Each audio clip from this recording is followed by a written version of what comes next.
अस्सलाम वालेकुम, welcome to my channel name point TV. बात करते हैं कि संयुक्ता नाम का मतलब और इसकी तफसीलात। संयुक्ता नाम का शुमार लड़कियों के नामों में होता है। संयुक्ता नाम की इब्तिदाई तारीख हिंदी ज़बान से निकलती है। संयुक्ता नाम के अफराद के लिए लकी नंबर 2 माना जाता है। संयुक्ता नाम का मतलब देवी दुर्गा है। संयुक्ता नाम के अफराद के लिए मुआफ़िक और फ़ायदेमंद नंबरों में 2, 5, 6, 8, 14 और 23 शामिल हैं।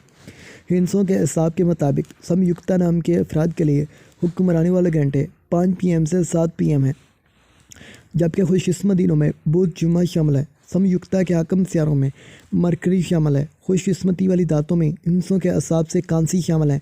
संयुक्ता नाम के अफराद के लिए मुआफ़िक रंगों में सब्ज़, पीला, हल्का गुलाबी रंग, खोबानी के रंग जैसा शामिल है। संयुक्ता नाम के अफराद के लिए मुआफ़िक पत्थरों में नीलम शामिल है, जबकि मुतमादिल मुआफ़िक पत्थरों में जेड पत्थर यशब हकीक नीला नीलम शामिल है। संयुक्ता नाम के अफराद का असूल ज़िंदगी है कि आप हर चीज़ को ठीक तरीके से करना चाहते हैं, जिसकी वजह से काफ़ी मुश्किलात आती हैं।